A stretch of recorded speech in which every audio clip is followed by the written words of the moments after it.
నమస్కారం. ఎల్ఆర్డి న్యూస్కి స్వాగతం. బులెటిన్లో ముందుగా హెడ్లైన్స్. పలు అభివృద్ధి కార్యక్రమాలకు భూమి పూజ చేసిన సిరిసిల్ల నియోజకవర్గ ఇన్ఛార్జ్ కేకే మహేందర్ రెడ్డి. గూడూరు గ్రామంలో అనుమానాస్పదంగా వ్యక్తి మృతి. ప్రెస్ క్లబ్లో బీఆర్ఎస్ యోజన విభాగం నాయకుల ఆధ్వర్యంలో మీడియా సమావేశం. వేములవాడ పట్టణంలో వ్యక్తి దారుణ హత్య. గత ప్రభుత్వ హయాంలో విద్యను నిర్లక్ష్యం చేశారని సీఎం రేవంత్ రెడ్డి విద్యకు పెద్దపీట వేస్తున్నారని సిరిసిల్ల నియోజకవర్గ ఇన్ఛార్జ్ కేకే మహేందర్ రెడ్డి పేర్కొన్నారు. గంభీరావుపేట మండలంలో కొత్తపల్లి, లింగన్నపేట, మల్లారెడ్డిపేట గ్రామంలోని నూతన అంగన్వాడీ భవన నిర్మాణాలకు ముఖ్య అతిథిగా హాజరై కాంగ్రెస్ నాయకులతో కలిసి భూమి పూజ చేశారు. ఈ సందర్భంగా కేకే మహేందర్ రెడ్డి మాట్లాడుతూ కాంగ్రెస్ ప్రభుత్వం సీఎం రేవంత్ రెడ్డి నేతృత్వంలో గంభీరావుపేట మండలానికి 12 అంగన్వాడీ కేంద్రాలు, నూతన గ్రామ పంచాయతీ హెల్త్ సెంటర్కు మండలానికి 1,40,00,000 వ్యయంతో అభివృద్ధి పనులకు నిధులు కేటాయించిన సీఎంకు ధన్యవాదాలు తెలిపారు. కార్పొరేట్ విద్యకు ధీటుగా ప్రభుత్వ పాఠశాల విద్యకు రాష్ట్ర ప్రభుత్వం కృషి చేస్తుందని తెలిపారు. ఈ కార్యక్రమంలో ఏఎంసీ చైర్మన్ కుమిరిశెట్టి విజయ, తిరుపతి మండల అధ్యక్షులు అమిత్, కాంగ్రెస్ నాయకులు పరశ హనుమాన్లు, బ్లాక్ కాంగ్రెస్ అధ్యక్షులు దొమ్మాట నరసయ్య, అంగన్వాడీ సిడిపిఓ ఉమారాణి, పంచాయతీరాజ్ అధికారి శ్రీనివాస్, ఎంపీడీఓ రాజేందర్, కాంగ్రెస్ నాయకులు, గ్రామ శాఖ అధ్యక్షులు, కార్యకర్తలు తదితరులు పాల్గొన్నారు.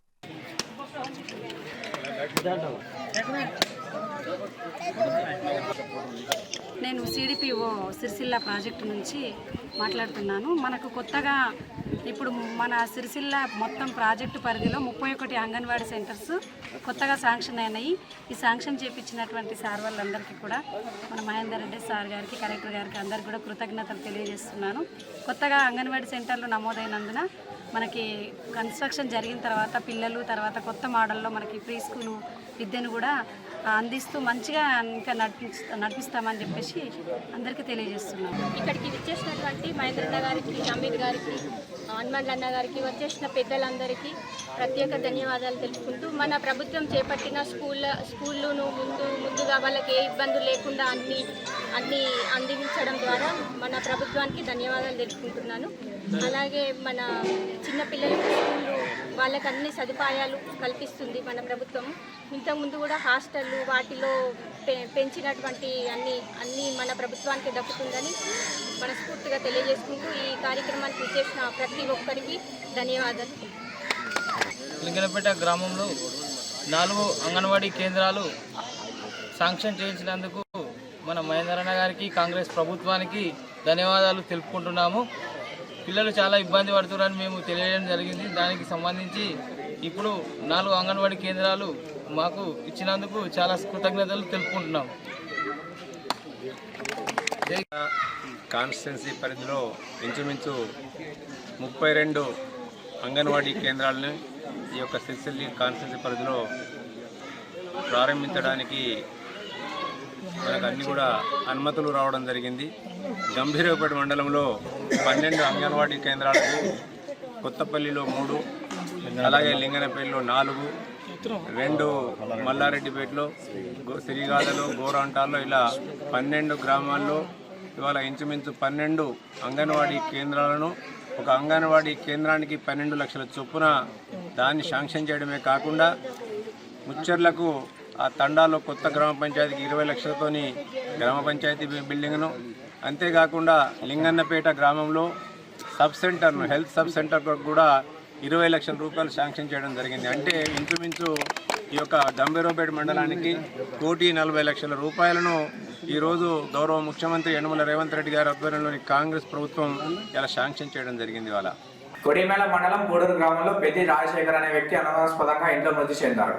నిన్న రాత్రి పెద్ది రాజశేఖర్ మద్యం తాగి ఇంటికి వచ్చి గొడవ చేయడంతో భార్య, తల్లి కలిసి రాజశేఖర్ ను బాత్రూమ్ లో నిర్బంధించారని, తెల్లవారు ఉదయం బాత్రూమ్ డోర్ తీసి చూసే వరకు రాజశేఖర్ మృతి చెంది ఉన్నట్లు తెలిపారు. దీంతో కుటుంబ సభ్యులు వెంటనే పోలీసులకు సమాచారం ఇవ్వడంతో ఘటనా స్థలానికి పోలీసులు చేరుకుని దర్యాప్తు చేపట్టారు.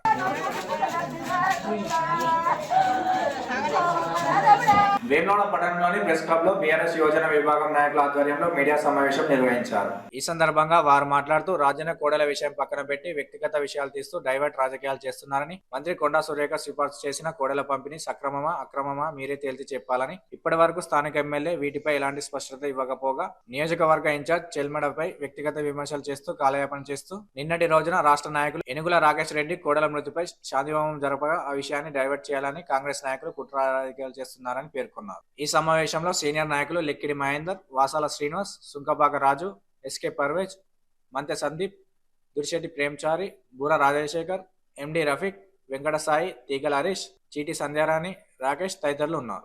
కనీసం మీరు 2 సార్లు టెంపుల్ చైర్మన్ ఉన్నారు. 3 ఎకరాలు ఉన్న గుడిని 1 ఎకరం కూడా పెంచలేరు. మా టీఆర్ఎస్ పార్టీ హయాంలో 3 ఎకరాల మీద 30 ఎకరాలకు పెంచిన ఘనత మా కేసీఆర్ గారిది. ఈ రోజు మీరు కోడల గురించి మాట్లాడుతున్నారు. కోడలు ఎటువైనాయండి? 40 కోడలు ఎటువైనాయి? మీ మంత్రి మీ నమ్ముకున్నది మీరు కదా, కాంగ్రెస్ పార్టీ నాయకులు కాదా? దాని మీద స్పష్టత ఇవ్వండి. చిల్మెడ దాకా ఎందుకు మీరు మాట్లాడారు? చిల్మెడ గురించి మీరు వ్యక్తిగతంగా ఎందుకు మాట్లాడారు? మీరు కోడల గురించి మాట్లాడారు. అక్కడ మంత్రి కొండా సురేఖ గారు ఇచ్చినటువంటి లెటర్ మీద మాట్లాడారు అంటే పెట్టి చెల్మెడ అట్లా, వీళ్ళు ఇట్లా, టీఆర్ఎస్ అట్లా. ఈ రోజు టీఆర్ఎస్ పక్కకున్నటువంటి నాయకులు, కౌన్సిలర్లు గతంలో ఏ పార్టీలు ఉన్నారండి? గతంలో టీఆర్ఎస్ పార్టీలో లేరా? ప్రధాన పాత్ర పోషించలే మీరు టీఆర్ఎస్ పార్టీలో లేవా? మీ ప్రెస్ మీట్లు మీరు ఏం మాట్లాడారు అన్నప్పుడు చూడు. మీ ప్రెస్ మీట్ రాష్ట్రంలో కాదు, ఒక వ్యవసాయ రంగంపై మరి భారత యావత్ దేశం కూడా మరి తెలంగాణ రాష్ట్రంపై మరి చూస్తున్నటువంటి సందర్భంలో మరి ఈ పిచ్చి రేవంత్ రెడ్డి మరి నిన్న చేసిన వ్యాఖ్యలను మరి వాపస్ తీసుకోవాలని చెప్పి మేము ముక్తగడం తెలియజేసుకుంటూ, మరి ఏదైతే కేసీఆర్ గారు మరి ఇంత పెద్ద ఎత్తున రైతులకు అప్పుడు పిచ్చి రేవంత్ రెడ్డి, ఇప్పుడు మంచి రేవంత్ రెడ్డి అయినా నీకు అప్పుడు పార్టీ పదవులు అనిపించింది నువ్వు, పక్కకు కౌన్సిలర్లు మీరు.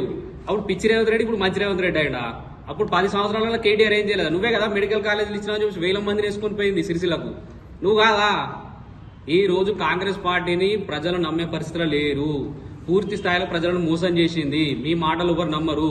ఇవాళ మహిళలకు ఇస్తాన్న మహిళలకు ఇచ్చేటి లేవు, తులం బంగారం లేదు. ఈ రోజు చెల్మెడ గురించి మాట్లాడే నైతిక హక్కు అందులో ఉన్న వాళ్ళకి ఎవరికి లేదు. రోజున కాంగ్రెస్ నాయకులు మాట్లాడిన మాటలు ఏ విధంగా ఉన్నాయంటే, వ్యక్తిగత విమర్శలు చేస్తూ అసలు విషయాన్ని పక్కదో పట్టించడం జరుగుతుంది. గత 10 రోజుల నుండి కోడెల విషయంలో తెలంగాణ వ్యాప్తంగా కూడా చర్చ జరుగుతూ ఉంటే ఇక్కడ నాయకులు ఈ విషయాన్ని తప్పుదో పట్టిస్తున్నారు. ఎందుకు అనంటే, ఇక్కడ కోడెల సంరక్షణ పేరిట మాకు చేత కాదని చెప్పేసి అని రైతులకు ఇవ్వడం ఓకే, తప్పనట్లేదు. కాకపోతే ఈ మంత్రి గారి సొంత మండలం అనేటువంటి తన అనుచరులు కట్టబెట్టేంత వరకు కరెక్ట్ అని చెప్పేసి మేము ఈ నాయకులను అడుగుతా ఉన్నాం. రెండో విషయం ఏంటంటే, ఈ కోడెలు సక్రమంగా జరిగాయా లేదా అన్న విషయం కూడా మీరే తేల్చాలి. ఎందుకు అనంటే, ఆ రోజు నాడు మేము ఈ విషయం పైన మేము ఈ ఈఓ ఆఫీస్ దగ్గర ధర్నా చేస్తూ ఉంటే మా ప్రమేయం లేదు, నా లెటరే తప్పని చెప్పేసి మంత్రి గారు అన్నారు. మరి ఈరోజు మీ పోలీసులే కదా వాళ్ళని ఎఫ్ఐఆర్ వేసి వాళ్ళని జైలుకి పంపింది. మరి ఇది విషయం నిజమా కాదని మీరు తేల్చుకోవాలి. మళ్ళీ ఇక్కడ రెండో విషయం, సంవత్సర కాలంలో మేము ఎంతో అభివృద్ధి చేస్తామని చెప్తా ఉన్నారు. ఒకరు 1000 కోట్లు అంటారు, ఒకరు 600 కోట్లు అంటారు. అభివృద్ధి విషయంలో కూడా చర్చకు మేము సిద్ధమే. సంవత్సర కాలంలో మీరేం అభివృద్ధి చేశారు, బీఆర్ఎస్ పార్టీ ఆధ్వర్యంలో 10 సంవత్సరాలు మేము అభివృద్ధి చేస్తామని చెప్పేసి కూడా ప్రజలకు తెలుసు. ఇప్పటికైనా కూడా కాంగ్రెస్ నాయకులు మీకు ఒకటే చెప్తా ఉన్నాము, ఇంత జరిగినా కూడా మీరు ఈ డైవర్ట్ రాజకీయాలు పక్కన పెట్టేసి ఒకటే మీకు ఇప్పుడు ఈ పాపం అంతా పోవాలని మీరు ఒకటే చేయాలి. కాంగ్రెస్ నాయకులు కానీ మీరు కానీ ఒకటే చేయాలి. ధర్మగుండలో స్నానం చేసి రాజుల చుట్టూ పొర్లు దండాలు పెట్టి రాజులను మాకు క్షమించమని కోరడం అదొక్కటే మీకున్నది. ఎందుకు అనంటే, మీరు చేసిన తప్పు ప్రజలకు తెలుసు, దేవునికి తెలుసు. కాబట్టి దేవుడితో పెట్టుకుంటే బాగుండదు. ఈ డైవర్ట్ రాజకీయాలు పక్కన పెట్టాలి. కనీసం ఇంతవరకు కూడా మీ నాయకుడు ఈ విషయం మీద స్పందిస్తలేరు. మీరెందుకు మాట్లాడుతూ ఉన్నారు? డైవర్ట్ రాజకీయాలు ఎందుకు వేస్తూ ఉన్నారు? మేము మాట్లాడిన విషయం ఏంటిది, మీరు మాట్లాడే విషయాలు ఏంటివి? కాబట్టి దయచేసి వ్యక్తిగత రాజకీయాలు పక్కన పెట్టాలి. ఇంకొకటి, మా రాకేష్ రెడ్డి చెల్లె రూపాయలు చెప్పేసి మాట్లాడుతూ ఉన్నారు. సరే కావచ్చు, మేము అక్కడ ఎమ్మెల్సీ ఎన్నికల్లో గెలిచిన మీ తీర్మానం మళ్ళీ ఏం చేస్తున్నాడో, ఉద్యోగులను ఏ విధంగా మోసం చేసిండో అది అందరూ తెలుసు. ఆయన వచ్చి ఈరోజు ఇక్కడ చేస్తూ ఉంటే మీకేం బాధ అనిపిస్తుంది? ఆయన చేసింది మంచి పనే కదా, హోమం చేసిండు, మంచి పనే కదా. కోడల సంరక్షణ పేరు మీద కోడలను బాగా చూసుకోమని చెప్పి తప్పేమున్నది? కరీంనగర్ జిల్లా కలెక్టర్ కార్యాలయంలో తెలంగాణ రాష్ట్ర షెడ్యూల్ కులాల విచారణ కమిషన్ ఆధ్వర్యంలో షెడ్యూల్ కులాల్లో ఉపవర్గీకరణ వివరణాత్మక అధ్యయనం కోసం బహిరంగ విచారణ కార్యక్రమం నిర్వహించారు. ఈ కార్యక్రమానికి తెలంగాణ రాష్ట్ర హైకోర్టు మాజీ న్యాయమూర్తి డాక్టర్ జస్టిస్ అమీం అఖ్తర్ హాజరయ్యారు. ముందుగా మాజీ న్యాయమూర్తి డాక్టర్ జస్టిస్ అమీంను జిల్లా కలెక్టర్ పమేలా సత్పతి పూలమొక్కతో స్వాగతం పలికారు. అనంతరం షెడ్యూల్ కులాల వారు జీవన శైలి మరియు ఆర్థికంగా ఎలా వెనుకబడి ఉన్నారో స్వయంగా వెళ్లి పలు కాలనీ వాసుల జీవన స్థితిగతులను అడిగి తెలుసుకున్నారు.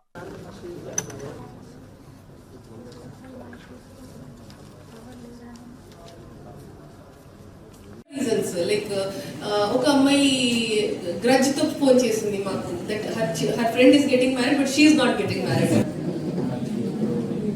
రాపించాము. సో డియో గారు ఇప్పుడు అందరు చదువుతున్నారు కదా, అందరూ ఇంటర్, ఐటీఐ స్కూల్కి రాలేదు, లేకపోతే 10th అయిపోయింది, పాస్ ఆర్ ఫెయిల్. ఫెయిల్ కూడా ఉండొచ్చు, పాస్ కూడా ఉండొచ్చు. 10th తర్వాత చేయలేదు, 1 year ఇంట్లో. వేములవాడ పట్టణంలో తెల్లవారుజామున యువకుడు దారుణ హత్యకు గురయ్యాడు. హత్య ఘటనా స్థలాన్ని rural CI Srinivas, SI Ramesh పరిశీలించారు. నూకలమరి గ్రామానికి చెందిన రషీద్ అనే వ్యక్తిని గుర్తు తెలియని దుండగులు కొనేపల్లి రహదారిలో హోండా యాక్టివా షోరూం పక్కనే కత్తులతో విచక్షణ రహితంగా నరికి చంపారు. పోలీసులు తెలిపిన వివరాల ప్రకారం రషీద్ తలతో పాటు మొత్తం 20 చోట్ల దాడిఘాట్లు ఉన్నాయని, హత్య చాలా పాశవికంగా జరిగిందని పోలీసులు తెలిపారు. మృతదేహాన్ని పోస్ట్మార్టం నిమిత్తం వేములవాడ ఏరియా ఆసుపత్రికి తరలించారు.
కొడుకు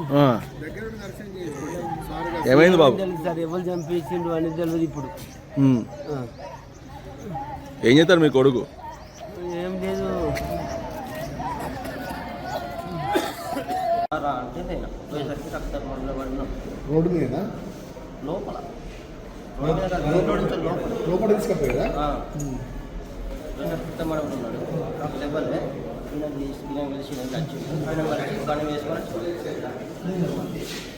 వేములవాడ పట్టణం కొనేపల్లిలో రషీద్ అనే వ్యక్తి మర్డర్ అయిందని మాకు ఇన్ఫర్మేషన్ రావడం జరిగింది. వాళ్ళ బ్రదర్ అజీష్ మాకు ఇన్ఫర్మేషన్ ఇవ్వడం జరిగింది. తను డెడ్ బాడీ వేములవాడ హాస్పిటల్లో ఉంది. తను ఎవరు చంపారు, దేని గురించి మర్డర్ జరిగిందనే ఇన్వెస్టిగేషన్ పనిలోను ప్రాథమికంగా అతను మర్డర్ చేసినట్టు మాకు ఇన్ఫర్మేషన్ ఉంది. దీని మీద దర్యాప్తు కొనసాగుతుంది. త్వరలో పూర్తి వివరాలు బయటపెడతాం.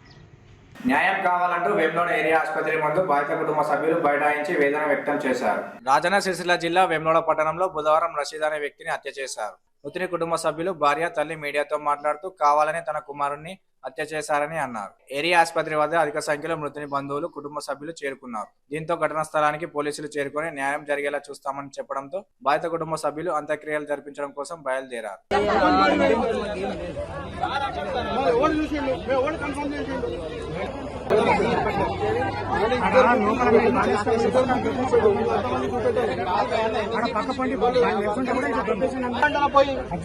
ఎవరు బాగా చూడు, పై చూడు.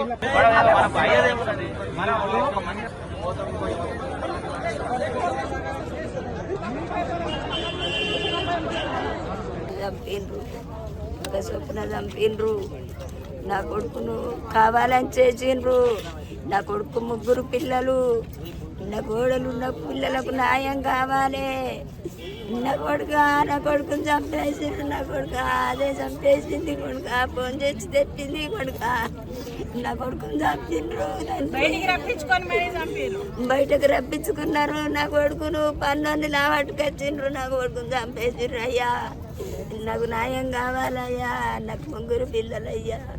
నా పిల్లలు చిన్నోళ్ళు. కొడుకా ఓ కొడుకా, నా కొడుకా నా భర్తను కావాలని బయటకు రప్పించుకొని చంపేది, కావాలని చేసింది. నా భర్తను కావాలని బయటకు రప్పించుకొని కావాలని చేసింది. నా పిల్లలకు న్యాయం జరగాలి. ఇప్పటితో అయిపోలేదు. ఇక్కడ మీరన్నా న్యాయం చేసి. చిన్నగా ఉన్నారు పిల్లలు, ఏది చూడండి మీరు, చిన్న పిల్లలు వాళ్ళు. ఆమె ఏది కూడా చిన్నగానే ఉన్నది. ఆమె భవిష్యత్తు ఏం కావాలి, పిల్లల భవిష్యత్తు ఏం కావాలి, దాని ఆస్తి ఏమున్నదో పిల్లల పేరు మీద రాసి ఇవ్వాలి గంతే. దాన్ని ఇప్పుడు అది రప్పించింది బయటికి. అది రేపు ఇంకొంత తర్వాత దాన్ని కూడా నరుకుతాడా? మరి అదే పెళ్ళాన్ని నరకాలే కదా వాడు. పెళ్ళాన్ని ఎందుకు నరకలేడు వాడు? అలా భర్తను నరికిండు తీసుకొచ్చి బయటికి. మరి రేపు ఇంకొంత పోతుంది, ఆయన కూడా నరుకుంటూ పోతాడా? అదే దాని పెళ్ళాన్ని నరుకుతే అయిపోతుంది కదా. ఎందుకు భర్తలను నరుకుంటూ పోతుండు? ఆడది బయటికి వెళ్తేనే కదా వేరే మగవాడు కన్నేస్తాడు. గంత కసి ఎందుకు దానికి? అదేం కసి పెట్టుకున్నది? వాడేం కసి పెట్టుకున్నాడు? అసలు గంత దారుణం ఉంటుంది అసలు. చిన్న పిల్లలు అలా ఎట్లా పెరగాలి? ఎంత కష్టపడితే ఆమె వెళ్ళాలి. మరి పిలిచి పొద్దున్న పిలిచి మరి ఫోన్ చేసి పిలిచి ఏం మాట్లాడతాను రప్పించిందో ఏం చేసిందో అసలు అర్థం కాలేదు. ఎట్లా ఇప్పుడు వాళ్ళ ఆస్తి ముగ్గురు పిల్లల పేరు మీద కావాలి. అది గంగల కొని గోట్ల కొని వాడు కూడా నాశనం కానీ వాడేమన్నా కానీ ముగ్గురు పిల్లల మీద వాని ఆస్తి కావాలి. గంతే, ఇంకేం లేదు మాకు. ఇవి నాటి వార్తలు. తిరిగి ప్రసారమయ్యే వార్తల్లో మళ్ళీ కలుసుకుందాం. అందరూ నమస్కారం.